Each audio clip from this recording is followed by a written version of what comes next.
caught in the crossfire. தெய்வத்தான் ஆகாதெனினும் முயற்சி தன் மெய்வருத்த கூலி தரும் என்று முயற்சியை உலகிற்கு எடுத்துரைத்த திருவள்ளுவரின் திருவடிகளை பணிந்து எனது முயற்சியை காணும் அனைவருக்கும் என் முதற்கண் நெஞ்சார்ந்த வணக்கம். நான் பேசவிருக்கும் தலைப்பு வியக்க வைக்கும் தமிழன்.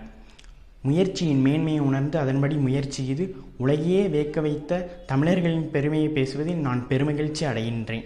வியப்பு எப்போது வரும்? இந்த கேள்வி என்பதில் இதுவரை கண்டிராத நிகரில்லாத புதுமையான செயல்கள் நிகழும்போது வியப்பு வரும். அத்தகைய இதுவரை கண்டிராத கல்லணை என்னும் நல்லணை அமைத்து கரைபுரண்டோடும் காவிரி தடுத்து காலத்தை வென்றான் கரிகாலன். இந்த கரிகால சோழனிடமிருந்து தொடங்கியது தமிழர்களின் வியக்க வைக்கும் பயணம். கல்லணையின் திறத்திற்கு நிகரியது, கரிகாலனுக்கு நிகரான புகழேது. இந்த வரிசையில் இந்திய சுதந்திர போரில் போராடிய மாமனிதர்கள் பலர் உண்டு.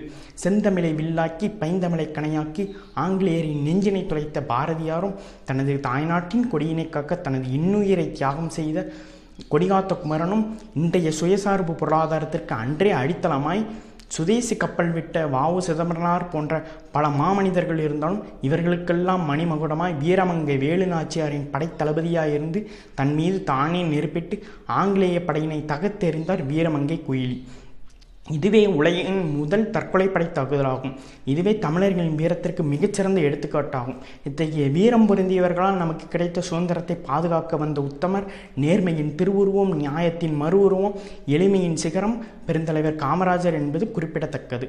கல்வியை ஒரு கண்ணாகவும் விவசாயத்தை மறுகண்ணாகவும் நினைத்து அவர் பல திட்டங்களை தீட்டி இன்றளவும் தமிழ்நாட்டின் சிறந்த முதலமைச்சராய் விளங்குகின்றார். இப்போதும் ஒரு செய்தி நிறுவனம் நடத்திய ஆய்வினில் உலகின் மிக நேர்மையானவர் பட்டியலில் முதலிடம் பிடித்த ஒரே இந்தியன் பச்சை தமிழன் காமராஜர் என்பது நாம் அனைவரும் பெருமைப்பட வேண்டிய விஷயமாகும்.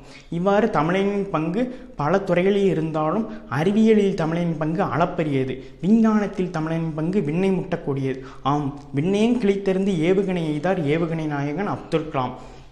இதுபோலவே கூகுள் நிறுவன செயலதிகாரி சுந்தர் பிச்சையும், இஸ்ரோவின் தலைவர் கே சிவனும், விஞ்ஞானி மயில்சாமி அண்ணாதுரை போன்ற பல மாமனிதர்கள் இன்றுளவும் உலகையே வியக்க வைத்து கொண்டுதான் இருக்கிறார்கள். ஆனால் தற்சமயம் நம் மாணவர்களிடம் ஒரு அசாதாரணமான மனநிலை தோற்றியுள்ளது. அது யாதெனில் இது என்னால் முடியாது, அது எனது தகுதிக்கு திறனுக்கு அப்பாற்பட்டது போன்ற எதிர்மறை எண்ணங்களாகும். இந்த எதிர்மறை எண்ணங்களுக்கு காரணம் தன்னம்பிக்கை இல்லாமை என்று நீங்கள் கூறலாம். ஆனால் உண்மையான காரணம் சரியான இலக்கினை தேர்வு செய்யாதும் அதனை அடைய சரியாக முயற்சி செய்யாதுமே ஆகும். ஏனெனில் இலக்கற்ற மனிதனும் கால் விலங்கற்ற மிருகமும் கட்டுப்பாடின்றி அலையும். அதனால் வாழ்வே வீணாகும். அதனால் இலக்கு என்பது அவசியமாகின்றது. அதுபோலவே முயற்சியும்.